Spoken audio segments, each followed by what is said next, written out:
ఓం నమ శివాయ.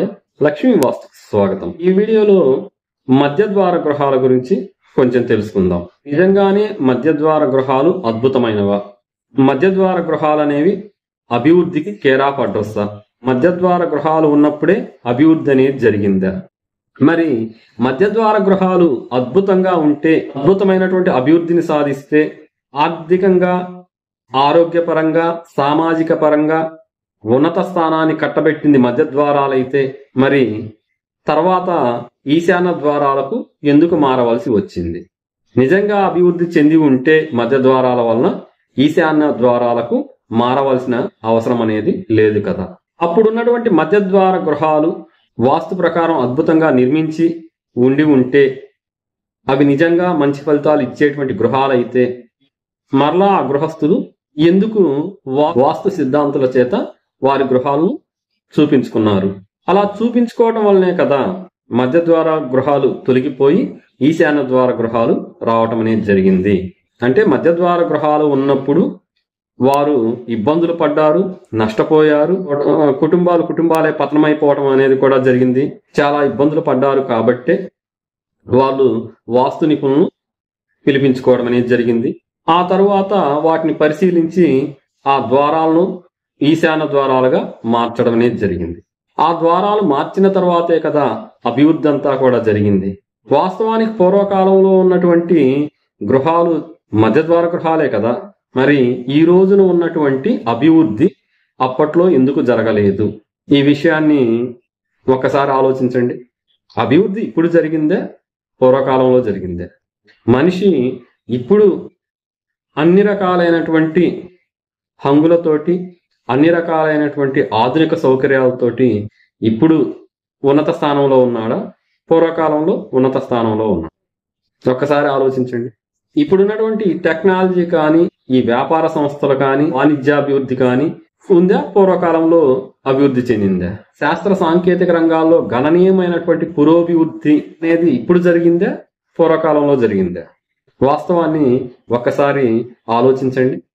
ఎప్పుడైనా ఒకటి గమనించండి, ఒక పని మనం చేసినప్పుడు ఆ పనిలో మనకి లాభం కానీ, అభివృద్ధి కానీ, ఉన్నతి కానీ లేనప్పుడు దాన్ని వదిలి ఇంకో దానికి వెళ్తాం, లేదా దాన్ని మార్చుకొని ఇంకొక విధంగా ప్రయత్నం చేస్తాం.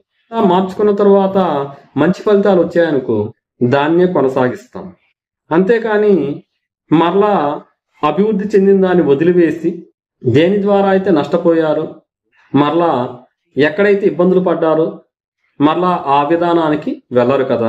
మరి అటువంటప్పుడు మధ్యద్వారాలు ఉన్నప్పుడు ఇబ్బందులు పడి అభివృద్ధి లేనప్పుడు ఈశాన్య ద్వారాలకు మారిన తర్వాతనే కదా ఈ ఆధునికత అంతా కూడా, ఈ ఆధునిక అభివృద్ధి అంతా కూడా, ఈ ఉన్నత అంతా కూడా.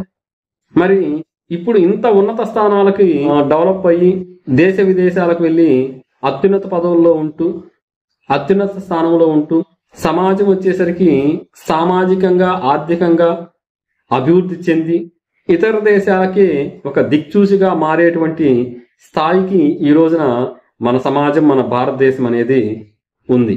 ఇంచుమించు ఆ స్థాయిలో ఉంది. మరి అటువంటప్పుడు ఈ అభివృద్ధి అంతా కూడా ఉన్నటువంటి ఆధునిక వాస్తు శాస్త్రం వల్లనే జరిగింది కదా. మరి ఈ అభివృద్ధి జరిగినప్పుడు మరలా మనం వెనక్కి ఎందుకు వెళ్ళాలి? మరలా ఆ ద్వారాలకు ఎందుకు వెళ్ళాలి? ఒక్కసారి ఆలోచించండి.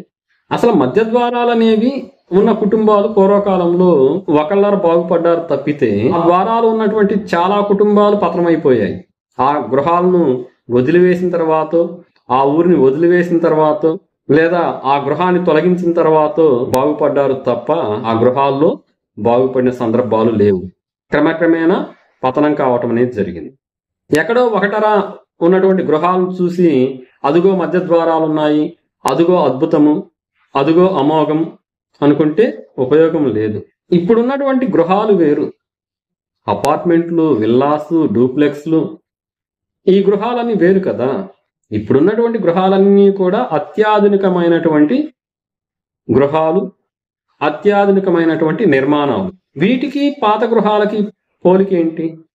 ఒక రాజనీతి తత్వవేత్త అంటాడు, స్వేచ్ఛ స్వాతంత్రాలు కావాలి అంటే, స్వేచ్ఛాయుతమైనటువంటి జీవితం కావాలంటే మరలా వెనక్కి వెళ్ళండి అంటాడు. స్వేచ్ఛాయుతమైనటువంటి జీవనాన్ని గడపాలంటే మరలా వెనక్కి వెళ్ళిపోండి అంటే పూర్వకాలంలో అడవుల్లో బ్రతికిన విధానానికి వెళ్ళిపోతే ఎవరిష్టం వచ్చినట్లు వాళ్ళు స్వేచ్ఛగా బ్రతకవచ్చు అని చెప్పేసి చెప్పడం జరిగింది. ఉంది ఇప్పుడు మరలా మధ్య ద్వారాలకు వెళ్ళండి అని చెప్పడం అంటే మరలా ఈ అభివృద్ధిని అంతా కూడా వదిలివేసి ఇప్పుడున్నటువంటి ఉన్నత స్థితిని అంతా వదిలివేసి మరలా వెనక్కి వెళ్ళటమే, అభివృద్ధి లేనటువంటి జీవితాలను కోరుకోవటమే. ఇప్పుడున్నటువంటి తూర్పు గృహం అయితే తూర్పు ఈశాన్యం, ఉత్తర గృహం అయితే పశ్చిమ వాయువు, దక్షిణ గృహం అయితే దక్షిణాగ్నేయం, ఉత్తర గృహం అయితే ఉత్తర ఈశాన్యం. ఈ ద్వారాల్లో ఉన్నటువంటి గృహస్థులు గృహాలు బాగున్నప్పుడు, ఇంత స్థాయి డెవలప్మెంట్ జరిగినప్పుడు మరలా మధ్య ద్వార గృహాలకు ఎందుకు మారాలి? ఒక్కసారి ఆలోచించండి. కాబట్టి మధ్య ద్వారాలకు మారటం అంటే అభివృద్ధిని వదులుకోవటమే. అన్ని గృహాలకు మధ్య ద్వారాలు సూటబుల్ కాదు కదా. ఉదాహరణకు మనుషులందరూ ఒకటే కదా. మరి ఒక వ్యక్తి ఒక పావు కేజీ అన్నం తిన్నాడు అనుకోండి, ఇంకొక వ్యక్తి అర కేజీ అన్నం తింటాడు, ఇంకొక వ్యక్తి కేజీ అన్నం తింటాడు, ఇంకొక వ్యక్తి 100 గ్రాములే తినవచ్చు. ఎందుకు? వారి వారి యొక్క శరీరాన్ని బట్టి, జీర్ణ వ్యవస్థను బట్టి ఆధారపడి ఉంటుంది. అంతేకాని ప్రతి ఒక్కళ్ళు కేజీ తినాలంటే సచ్చి ఊరుకుంటారు. అలాగే అన్ని గృహాలకు మధ్య ద్వారాలు పెట్టాలంటే అది సూటబులే కాదు. పెద్ద పెద్ద భవనాలకు మధ్య ద్వారాలు పెట్టుకునే దానికి అనుకూలంగా ఉండవచ్చు. కానీ సెంట్లో 2 సెంట్లలో 3 సెంట్లలో కట్టేటువంటి గృహాలకు, చిన్న చిన్న గృహాలకు అన్నిటికీ కూడా మధ్య ద్వారాలు అనేవి సూటబులే కాదు వాస్తవానికి. అసలు ఈశాన్య ద్వారాల వలన అభివృద్ధి జరిగినప్పుడు మధ్య ద్వారాలన్న ప్రసక్తే కరెక్ట్ కాదు. కాబట్టి విఘ్నులైనటువంటి ప్రజలు వాస్తవాన్ని తెలుసుకొని ఆచరించడం మంచిది తప్ప అక్కడుంది ఇక్కడుంది ఎక్కడో ఉందని చెప్పేసి ఏదేదో చెప్పేస్తే నమ్మారంటే అంతిమంగా నష్టపోయేది మీరే. కాబట్టి వాస్తవాన్ని తెలుసుకొని ఇప్పుడున్నటువంటి పరిస్థితులకు అనుగుణంగా గృహ నిర్మాణాలు ఉన్నాయి కాబట్టి ఈ విషయాన్ని గుర్తించి దానికి అనుగుణంగా గృహాలను నిర్మించుకోవడం అనేది ఉత్తమం. వాస్తు అంటే ద్వారాలు ఒక్కటే కాదు, చాలా అంశాలు ఉంటాయి. మధ్య ద్వారాలు ఉన్నప్పుడు నష్టపోయారు, వాటిని మార్చిన తర్వాత మాత్రమే బాగుపడ్డారు. కాబట్టి అలా మధ్య ద్వారాలకు వెళ్ళవలసినటువంటి అవసరం లేదు. ఇది రుజువైనటువంటి విషయం. ఇంకా కళ్ళ ముందు నిజం కనపడుతున్న తర్వాత, కళ్ళ ముందు అభివృద్ధి కనపడుతున్న తర్వాత, కళ్ళ ముందు వాస్తవం కనపడుతున్న తర్వాత మరలా వెనక్కి వెళ్ళాలి అనుకోవటం అవివేకం అవుతుంది తప్ప సరైనటువంటి నిర్ణయం కాదు. ఈ విషయాన్ని ప్రతి ఒక్కళ్ళు గుర్తుంచుకోవాలి. మా వీడియో నచ్చితే లైక్ చేయండి, షేర్ చేయండి, సబ్స్క్రైబ్ చేయండి.